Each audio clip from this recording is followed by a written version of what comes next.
Welcome classic rock fans to a top 10, and today we're looking at 10 forgotten psychedelic albums. My word, this is going to get trippy.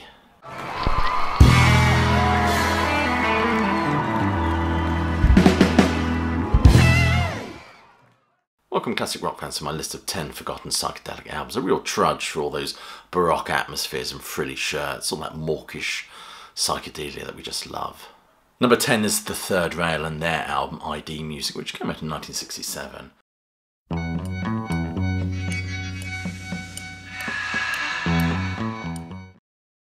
This band hailed from New York, although they only ever played one gig apparently, and that was in Cincinnati. This is a selection of sunshine, pop and psychedelic buffoonery. The songs are well crafted, from the ballad of General Humpty to the excellent Swinger, with its Eleanor Rigby stab of strings. This album is largely unknown and forgotten, like most of them on this list, to be honest with you. It's more of a curiosity than a serious musical statement, but this is the sort of music I love to immerse myself in this time of year. This album was released on Epic Records, and this band were comprised of 3 members, which include Arthur Resnick, Chris Resnick, which is Arthur's wife, and Joey Levine. Now, Arthur Resnick was a talented songwriter in his own right. He actually co-wrote Under the Boardwalk, which was a hit for the Drifters in 1964, as well as the song Good Loving. So there you have it. Number 9 is the band Fun and Games and their album from 1968, Elephant Candy. Elephant candy. Did you know that elephants candy? This band went through a few name changes, originally called Sixpence, and then changed their name to the Fun and Games Commission, before shortening it to just Fun and Games. They were signed to Mainstream Records, who generally recognised in this release all those lovely psychedelic tropes that we just love, the harpsichord and phased vocals, all sitting appropriately on an album called Elephant Candy. I mean, hey, it was the 60s after all. Love the number Sadie on here, not as sexy as the Beatles number, but worth checking out nonetheless. But what sets this album apart from some of the others on this list is its use of beautiful vocal harmonies, very Beach Boys in fact, which perfectly complement the sunny bounce-along of these numbers. It's certainly a light-hearted, frothy affair, really, which certainly dwells within Marmalade Skies and the coloured euphoria of the age. Check out the aforementioned Sadie, and of course the wonderful, the grooviest girl in the world. You'll thank me for it later.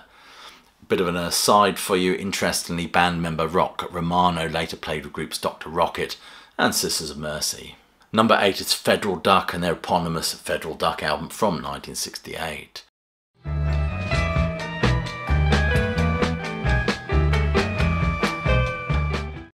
This is quite an obscure band from Pennsylvania, apparently. They only ever released this one album. Overall, the tone of this album is a gentle acoustic wooziness rather than an outright lysergic attack. Calm, folky, that occasionally drifts over to some light jazzy inflections. There are some lively pieces on here as well, such as Easy Virtue Blues, While You're Away, and Bird, of course, which is much heavier and quite distorted, more akin to the sort of garage rock of its age rather than the woozy psychedelia of 1968. Overall, this music has kind of a dreamy, drift-like quality. It's a bit like Pentangle meets Dave Brubeck. I wouldn't exactly describe this album as a classic of its time. I mean, it's hardly surrealistic pillow, but like a lot of records on this list, it's worthy of our interest, albeit fleeting. Number 7 is The Critters, Touch and Go with the Critters from 1967. I've been wanting to touch her since I can remember. Touch and Go is an interesting album because it's quite memorable and harmonically unpredictable. It, like a lot of these albums in fact, they may be psychedelic, but they have a firm grasp on structure, unlike the complete mind-fuckery that is a band like Ultimate Spinach. Reason to Believe employs a wind arrangement which gives it that ethereal floatiness we all love. That is, before we feel the need to run along a deserted beach with coloured streamers to the euphoric It's Love, as well as the rather predictable A Moment of Being with You. A must listen for anyone who enjoys psychedelic pop and turtleneck sweaters. Groovy, baby. Number 6 is the band Colours and their album Colours from 1968. What a day, gotta say, I think it's gonna turn out bad. This band from Oklahoma released just 2 albums, the first of which could easily be categorised as psychedelic pop. This album is fairly derivative as the band Magpie from most of their contemporaries, especially the Beatles. Nevertheless, a highly enjoyable album, and certainly one of the best of its genre at this time. The standout tracks are the Helping You Out, which is a chirpy number, as well as the ballad Where Is She. We also get the peculiar Rather Be Me, which is a whimsical schizophrenic number, which sounds a little bit like the Turtles. It's a bit turtly. And that's before we get on to Brother Lou's Love Colony. What the fuck is all that about? Sounds a bit suspect if you ask me. Nevertheless, it's a number that's enriched with a lovely strum of the sitar to begin with and some beautiful orchestrations. One of the most enjoyable albums on this list, I think. Go and check it out. Number 5 is Blackwood Apology and House of Leather from 1968.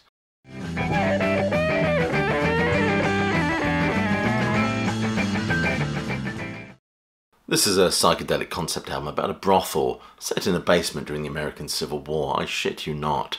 A psychedelic shagfest, ladies and gentlemen. If that doesn't pique your interest, I don't think anything will. This has to be one of the most interesting and obscure albums of the era. In fact, one critic has said, it combines soft sunshine pop harmonies with complex acid-tinged arrangements. Of course, this is the brainchild of ex-Gestures member Dale Menton. I must admit, I love the sound of this record, the sound of the guitar, especially on Swanee River, and the Hammond is absolutely fabulous on this batshit bonkers record. Stylistically, it combines rock and pop with certain baroque elements, all broken up into short musical fragments. It's a bit schizophrenic, really. It jumps about a bit. Apparently this album, in terms of sales, didn't do half bad, prompting the aforementioned Dale Menton to approach playwright Frederick Gaines to make a theatrical performance of this record, which would have definitely put bums on seats, I think. Number 4 is the Rascals' Once Upon a Dream. I think it was also from 1968.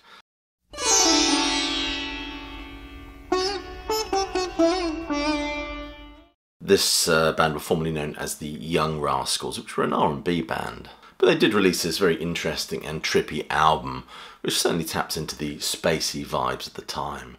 Also jangly, disorientating piano and lysergic time shifts, just to keep the listener off their toes. Certainly this is a sonic experiment. It is certainly balls deep in these sonic affectations of the time.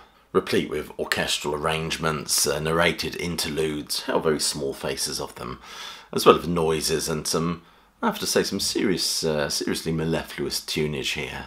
And we get the deafening marching band of I'm Going to Love You, to the exquisitely old style My Hawaii. This band certainly explored a rich and colourful palette. Interestingly, the Rascals were inducted into the Rock and Roll of Fame on May 6, 1997, and they were inducted by Steve Van Zandt. Number 3 is Grapefruit and the album Around Grapefruit. Each night when watching Dying of the Day.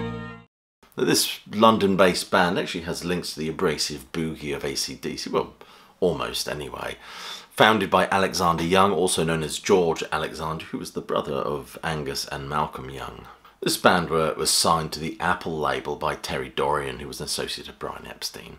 And certainly the Beatles link is apparent not only in the way this album sounds, but the band themselves, the Beatles, were very hands-on. In fact, the very name of this band, I think, was suggested by John Lennon, Grapefruit, which I think he actually lifted from a Yoko Ono book. The first single, Dear Delilah, did rather well, but the second single, Lullaby, flopped, and subsequently the label dropped this band while the Beatles were in India. The band were clearly influenced by the Baroque pop at the time, and there's lots of McCartney-esque tropes on here, more so than than leanings towards the American counterculture, which was in full throb at this time. In terms of the Beatles being hands-on with this record, the song Yes is produced by Paul McCartney, the brass on Come On Marianne is by John Lennon, and both of them shared production duties on the instrumental track Lullaby. Number 2 is the Peppermint Trolley Company and their self-titled LP from 1968. Sit down, take off your hat, listen to all of the things that I've got. This is a band that were based in California, formed in 1966, and I believe this is the only album they ever put out, which is rather a shame actually. I quite enjoy the overall timbre of this one. It certainly fits into the breezy pop of the time, and it contains their hit single, Baby You Come A-Rolling Across My Mind.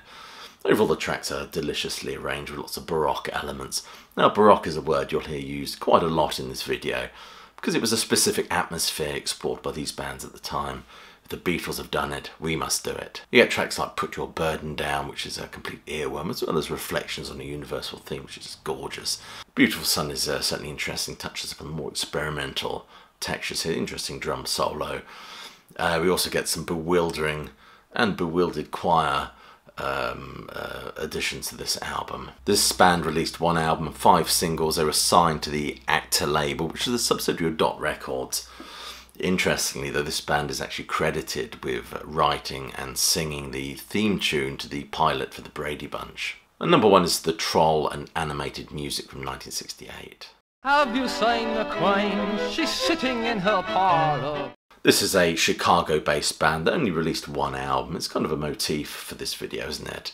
But they did nonetheless release a handful of singles between 1966 and 67. This is considered one of the rarest and certainly most interesting albums of the time, I think. Perfect blend of baroque pop and the vaudevillian raciness. This was released on the Smash Records label, which I believe was a subsidiary of Mercury Records. Saturn City News was a sonically devastating number, quite twisted I think in its sound. We get the eyebrow raiser, that is Professor Potts' pornographic projector. I think just love a bit of alliteration. And I bet the algorithm to this video denotes a huge downsurge as you'll navigate away to listen to this song, you dirty buggers. You also get Mr. Abernathy, which is an interesting sort of orchestral arrangement, as well as the fascinating Have You Seen the Queen, which starts off with the jangle of piano before being wrapped up in strings to accompany the kind of nursery rhyme lyrics. It was a period of toy shops and teapots and grown men revisiting the jingles of childhood lore. And don't we just love it, eh? This whole album is varied, ambitious, melodic mindfuckery at its very, very best. And along with its beautiful cover, it's an album that deserves to be rediscovered. So there you have it, that's my top 10 obscure psychedelic albums. If you haven't already done so, please do click like, subscribe and check that notification button. Share this video if you know somebody might be interested in it. Other than that, I'll leave you with my closing salvo, which is, hope you're well, staying safe, and of course that you keep listening.